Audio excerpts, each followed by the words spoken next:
Twisted Timbers. This coaster was made by the gods RMC and Alan Schulke.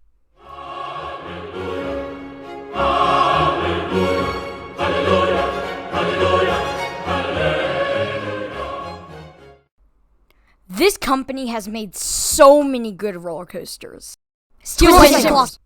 But today I'm going to be reviewing Twisted Timbers, one of their greatest creations, and I'm going to be telling you what I like about the ride, what I don't like about the ride, and other stuff like a layout breakdown. Let's get into the video. First of all, I want to talk about when you want to get this credit and when you want to ride it.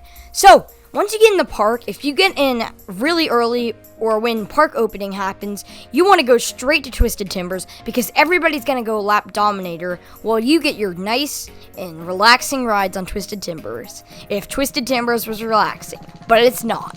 So go straight to the back of the park because everyone's going to look at Dominator because it's right in the front of the park. So you'll get a few rides very easily without even having to leave the train sometimes. So that's a tip for you. Once you're at the back of the park, you're going to kind of see the Twisted Timbers structure start to see. You see the red iBox track, and you see the Jukebox Diner and Apple's Apple. This section of the park is kind of abandoned in a way.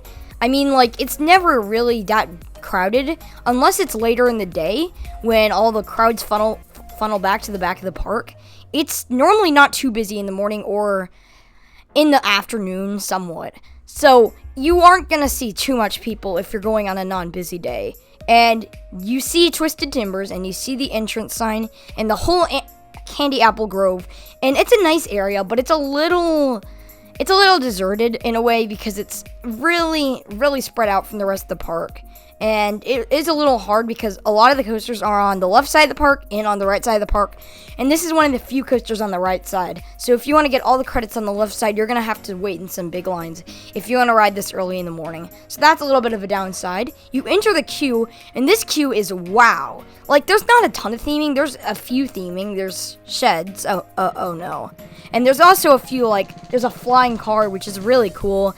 But the main cool thing about this queue is that it wraps in between all of the track of Twisted Timbers. You're in the middle of the entire layout, and you get to get some great shots if you're filming right now from this queue line. And it's really cool, and it makes you not really mind waiting because you get to see it. So, yes, you go into the station. Oh! Did I forget the locker policy? So, you get near the station, and then there's a metal detector with a person near it.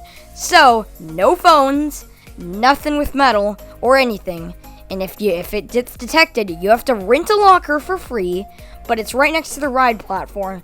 But it takes you like 10 minutes. So, it's really slowing down the process of getting people on the ride, and it's very inefficient. And I hope they discontinue this system since it's also on Steel Vengeance at Cedar Point. And you probably already heard the phone policy for that one on opening day where a phone flew out of the ride. So they are making adjustments to this. They used to have bins and then they had other stuff. And so now it's come to the point where they have to have metal detectors and a new locker policy. It's kind of like Velocicoaster's locker policy, but it's not as good as Velocicoaster's locker policy. So you go up into the station and you see how many switchbacks there are in the station alone, which is a little annoying, but once you get through it, I think you get to pick your row. I've been always when you get to pick your row, but I guess on some crowded days you might not be able to pick your row. But if I was to say for seat selection or row selection, it's a hard one on this ride. I really like the front because you get the wind in your face and you get some nice hang time on the barrel roll drop and you get just as good airtime as the back. But it's not as strong in the second half as the back. And the back is not really as good as in the first half as the front. And you don't get the wind in your face really. But you do get some solid upside down airtime on the barrel roll drop. And the second half is very strong in the back. So if it's your first time, I would say just go back. And if you have time later, then do front. On to the ride experience itself. So you take a right-hand turn out of the station and go up the lift hill that is 111 feet tall. Just know you will be annoyed because that lift hill is so loud. So get annoyed for that. And then take a little pre-drop, or it should be called a pre-drop, and you take a little bank turn to the right and then you realize you're about to go upside down on the drop. And you take a barrel roll drop down over 100 feet. And let me tell you, this barrel roll drop isn't as good as like the normal RMC drops, but if you're in the back, it will give you that sustained upside down airtime, and in the front, it will give some good hang time. So it's a good drop, but it's not as good as like lightning rod's drop, maybe. Then, as you bottom out at the first drop, you go into this tiny bunny hill that it really doesn't give too much airtime, but in the back, it can give a tiny bit, and then the end of it causes a little bit of laterals to happen when it kind of jerks you to the right. And yes, from what I've heard, it's actually really good laterals, and from what I've written it, it's good laterals. So, congrats. So, from now on, all the turns are going to be right-hand turns, so I don't even have to clarify if it's a right-hand turn or not. But you take a right-hand giant overbank turn. That is beyond 90 degrees, but does not count as an inversion. Get that right. But then you go after that. It's about a full 180 degrees, but after that you take a bunny hill again that doesn't give the same airtime or laterals as the first bunny hill, and then you go into the triple camelback. This triple camelback is ejector, just pure ejector. I don't care what seat you're in, you are going to get ejector airtime. So that's really good. When you're looking at it from the queue line, it looks like it's going to be a B&M camelback, and it's not going to be anything that good. But no, RMC found a way for it to shred through it, and it absolutely delivers you a ton of airtime.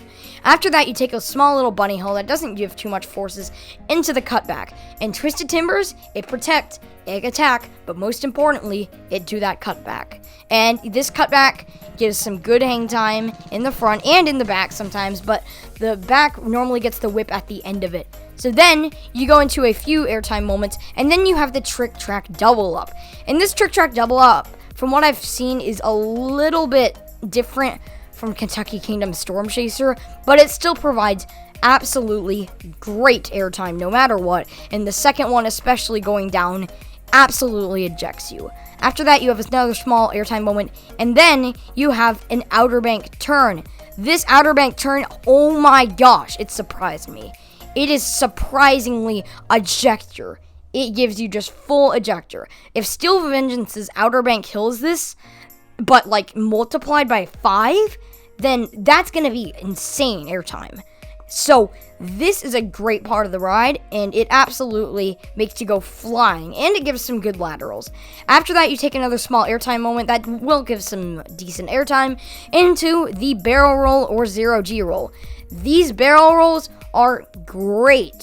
They give decent hang time, but mostly they give whip off, and it really feels fun to be gliding through that element at a such fast pace, and with only a lap bar, which I forgot to mention the Restraints, but I will talk about a little later when we get off the ride. So then you take a few overbank turns into a few airtime moments, and there's a few good head choppers on this ride, mainly the one right before the final brake run.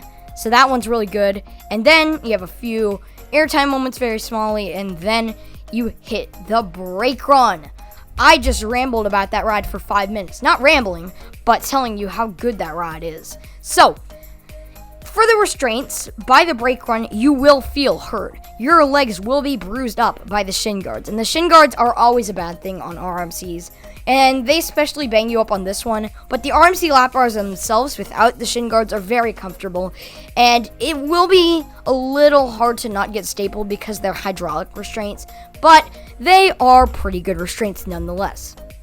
If there's anything else I want to talk about, then there's nothing really. This ride, I basically just described all of it, so I'm going to be done for today's review. See you guys and keep on riding.